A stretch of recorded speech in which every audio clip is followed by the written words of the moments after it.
His excellency अपने कर कमलों से ध्वजारोहण करेंगी। भारत माता की। To all fellow Indians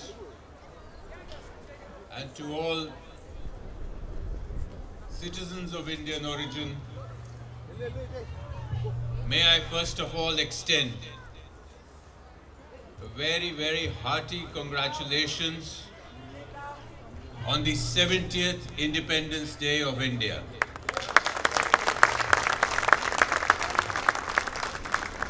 It is a privilege for me to be here amongst all of you today. It's an added privilege to me that the Honorable Minister for Consumers, Food Production and Public Distribution, Consumers Services, Honorable Shri Ramvilas Paswan, one of the best known leaders of India, is amidst us on this auspicious occasion. And I have taken his permission to request him to say a few words after I finish. It's a great privilege to be here along with all the distinguished members of Parliament, members of House of Lords, councillors, mayors, distinguished community leaders. And this is not the first Independence Day function that I am participating in this month. A large number of functions have been conducted all over the United Kingdom. And this is testimony to the activity, to the enthusiasm, and to the commitment of the Indian origin community in the United Kingdom. My compliments to all of you. It's also very special that this function has been organized, I believe now in its 7th year, at the Indian Gymkhana Club, an institution which is this year celebrating 100 years of its existence. It has been deeply associated with India all through this century. A quick look at the photographs in the hall will show that long association. And what is really good about this institution is that it is open to everybody.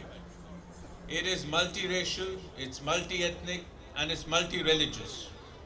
In many ways, it reflects India. And that is something which we have to treasure, particularly as we go into the centenary year of this institution.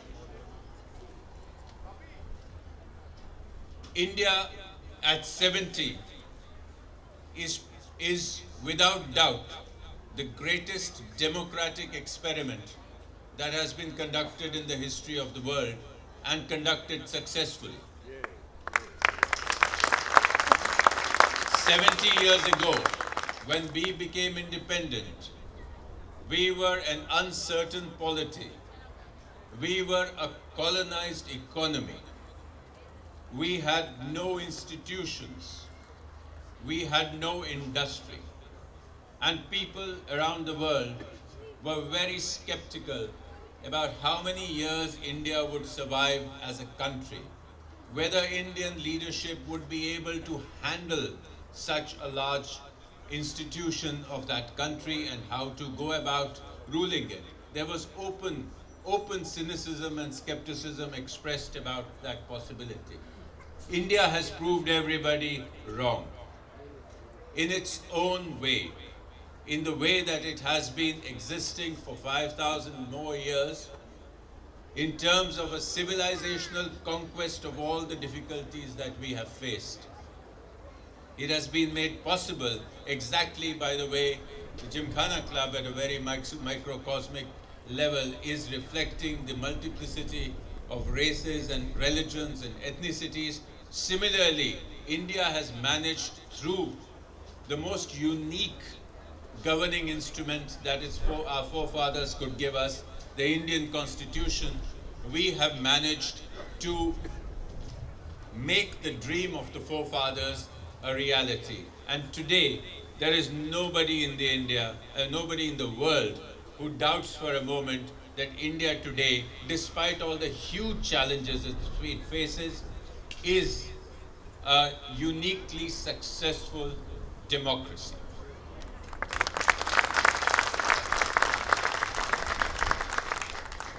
Being present with such a large presence of the Indian diaspora underlines for me the importance of the diaspora in the India-UK relationship. You form only 2% of this country's population, but you contribute 6% to its GDP. 1.5 million people of Indian origin, another 325,000 people who are non-resident Indians have become a significant factor in the polity of this country, as is obvious from the presence of the distinguished leaders on the stage with me. They have become significant players in the economy of this country. They have become the most educated ethnic minority. They have become the most significant bunch of professionals, the medical professionals, the engineering professionals. It's a byword in this country that a good doctor is an Indian doctor.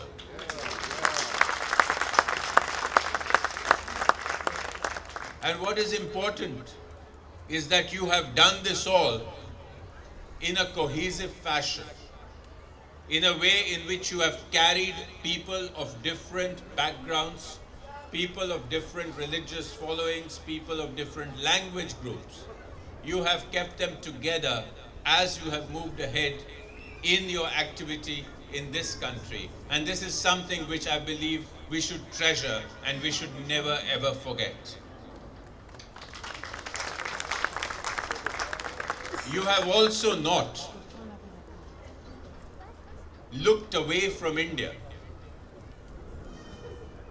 As we say, this is not a case of divided loyalties, this is a case of enhanced loyalties.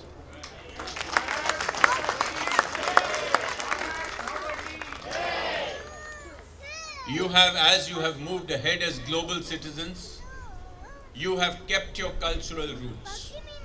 Today, Baisakhi, Diwali, Holi, Eid are celebrated by government institutions in this country, which is not a small achievement if you look 70 years back.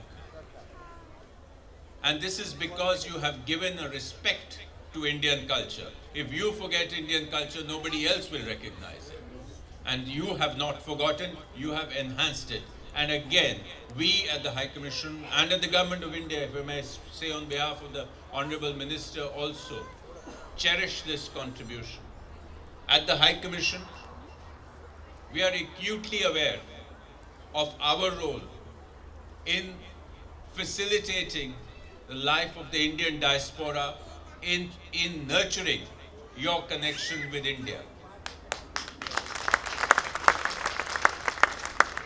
Whether it is simply the case of issuing visas or overseas citizenship of India cards, or helping people in difficult situations of a consular nature, I know that we cannot perform 100% because these are human problems, and human problems have to be treated in a human way.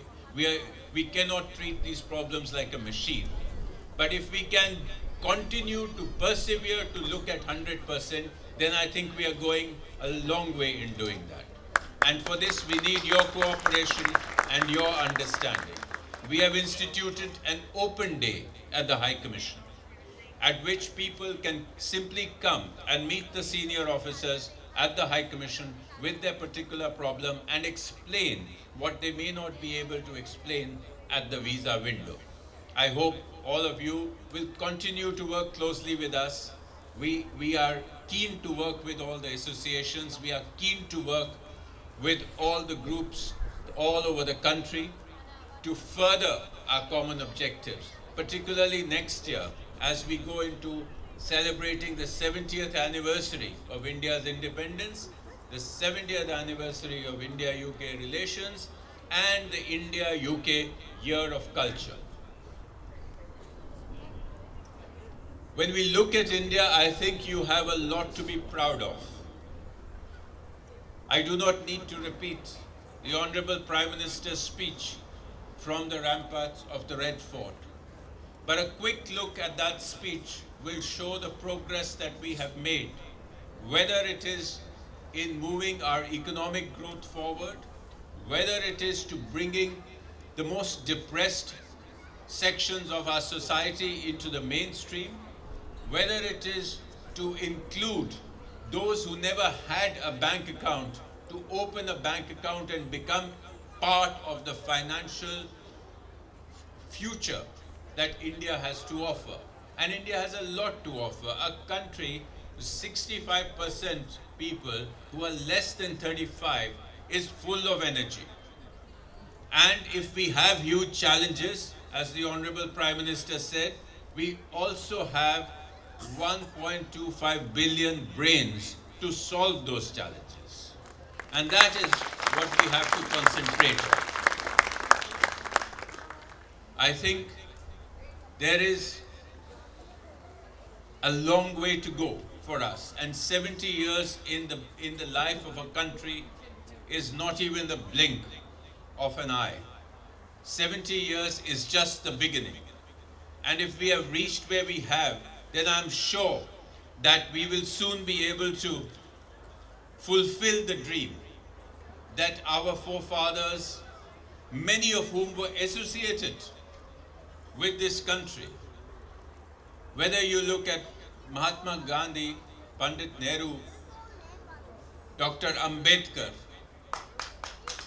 they have been Dadabhai Naoroji. You can see his photograph in the House of Lords. Or whether you look at our freedom fighters, this is the place where the bones of Shahid Udham Singh and Madan Lal Dhingra lay for decades before they were given the respect of the ultimate cremation. Let us today remember all those who gave their lives. Let us today remember all those who gave their youth, जिनके दिल में सरफरोशी की तमन्ना थी, उनको आज याद करें. So India is growing because it has been nurtured by the blood of martyrs. And that is why there is nothing on earth that can stop the growth of India. With these words, may I wish you a very happy Independence Day.